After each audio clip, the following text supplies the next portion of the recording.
Hello everybody and welcome to my official next-gen console controller comparison review kind of thing that I want to do here.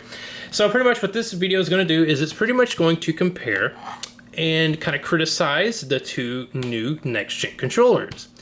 Now the thing is I just want to go ahead and say off straight out the bat what I think feels more next-gen. And honestly, it's this controller. Honestly, it is the next gen controller. While this one kind of feels like more like a like an S variant, kind of how like the original Xbox One controller was updated to have like Bluetooth and all that stuff. But this controller just feels more next gen. Like honestly, like it just feels like Sony really went out of their way to make an even better controller than they had. And I mean, they added, you know, the haptic feedback, the impulse triggers right here. I believe that's what they're called. Or the tension kind of thing that they got going on in here. That kind of like mimics what's going on in the game. So like if you're shooting a gun, it like, you know, moves back and forth real fast. They added a microphone right there as well. I mean, it's just, it feels more next gen. Like if you compare it to like the DualShock 4, which I don't have a PlayStation 4, but I will one day just to collect it, I guess. This feels more next gen. While this controller right here just feels, I mean, pretty generic if I'm being completely honest. And the thing is like they have the new D-pad, they have, you know, the share button, and you know the textured grip right here honestly makes the controller feel a lot better than, let's say, the DualSense over here. But the thing is this controller just feels more next gen. It does. It just has more going on with it. It's not, you know, like this one where it just feels like they kind of barely did anything, you know. So yeah, props to this wins the next gen reward, actually. So the next thing I want to get with is the comfort. Honestly, I'll have to get it with, or I have to give it to the Xbox Series controller because of that textured grip on the bottom. I don't know what it is, but this textured grip on the bottom, as you can see, I don't know if the camera will focus on it. It's kind of a, yeah, I'll have to probably get out the telephoto lens for that. But the thing is this controller does feel a lot more comfortable, if I'm being completely honest. This controller over here, the DualSense, DualShock 5, whatever, it feels really smooth on the bottom. Like they do have some sort of texture going on, but it does not feel as like pronounced. And let's say the Series controller right here. So you definitely, the comfort will have to go right here. And plus it's just, I mean, I mainly play with Xbox controllers anyway when on PC and Xbox, so you know, I think it just feels more comfortable. In my opinion, of course, I'm not saying like, you know, this controller feels horrible. It feels comfortable. I think, I don't know, maybe the DualShock 4 was better in comfort. I mean, that's what some people are saying. But the thing is the comfort reward goes to the Series controller. Now, the battery life. The battery life in this controller is awful. It is absolutely awful. I think they should have done a lot better. It is a lot better than the DualShock 4. It's a lot better than that, that's for certain.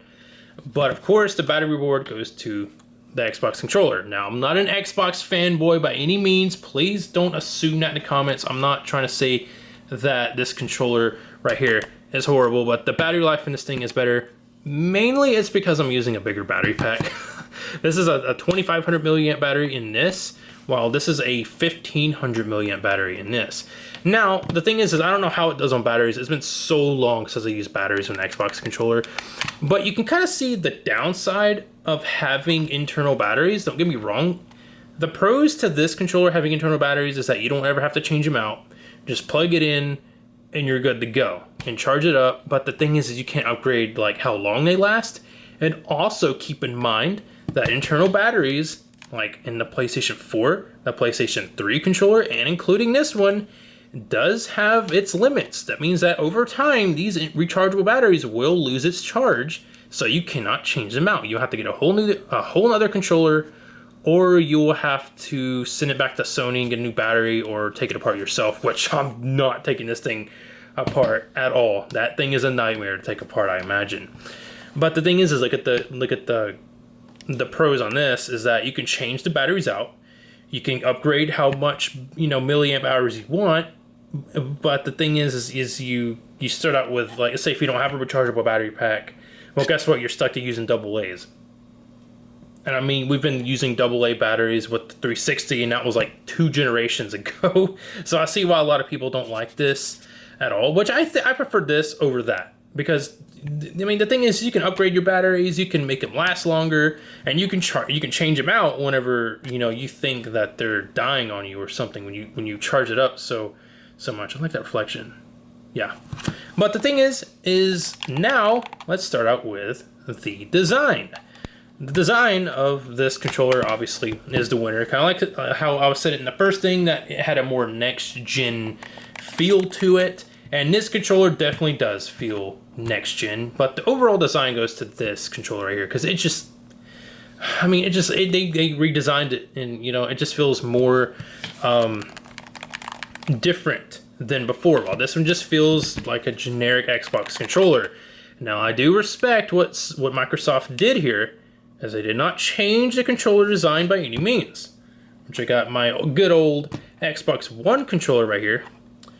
You can tell the difference. I mean, they don't really look all that different, which of course this one does have like a flatter face plate. The D-pad and the share button here is what stands out, but feeling this controller just feels weird. Like, it feels a lot thicker, you know, but yeah, they don't have the share button. They have like that little the Xbox One kind of look to it. Remember the original Xbox One controller had 2 separate pieces, but this kind of combined them all into one, which, you know, so this is pretty much the Xbox One S variant. And yeah, you know, like I said, just it feels so the same. Like, it just doesn't feel next gen, nor does the design feel any different. So the design kind of reward goes to this one. Of course, I don't have a DualShock 4 to test this out with, so just, I mean, you can tell the difference between this and the DualShock 4 if you just take a look at a picture. I mean, it's so obvious that the design was just way, way better in terms of, you know, what Sony was doing. Like, they were being more innovative with their designs, is what I'm trying to say. But the thing is I understand the reason why Microsoft didn't change your controller much is because they were thinking about, you know, backwards compatibility and things like that. You know, like, I'm using the same battery pack I was using in my Xbox One controller over there in this one. So, I mean, I can just carry it over and won't have to worry about something like this, you know, or this only works on the next-gen system, you know, which this controller does work with Xbox One. I actually bought this red controller, the Pulse Red version, before I even had a next-gen Xbox system, before I had any next-gen system. So, yeah, the thing is they do good, both. They are controllers, obviously. I mean, they have their pros and their cons and all that, you know. Like, this one has, you know, internal batteries, but you can't upgrade to milliamps. You can't change it out when it starts losing its charge. While this one, you know, you need to use AA's if you don't have a battery pack to charge it with. And those damn, like, those Xbox charge play kit things are absolutely horrible. Which, I'll show you which ones I use, actually. It's these right here.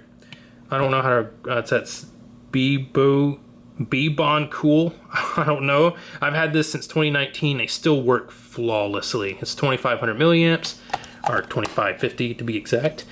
And the controller in here is obviously, or the battery in this controller is also 1,500 milliamps. So, of course, you know, I don't know why I didn't increase it to at least like 3,000 milliamps or something. I mean, imagine they were trying to cut down on the price of the controller. But yeah, that's pretty much all I have to say about these two magnificent, you know, gamepads here. Like I said, I am not a particular fan of any of them because I'm a fan of both of them. That's why. If that makes any sense, I don't know. Anyway, I hope you all enjoyed this video, and I hope you all liked it. But do you want to know? Do you want to know the truth? Do you want to know what's better than both of these? This. Absolutely. Nothing will ever top the mouse. So just kind of keep that in mind. These are out of here while that one's king. So, I'm joking. Anyway, leave a like and comment and subscribe and leave insults and all kinds of things in the comments below. And I hope to see you all in the next video. Peace out.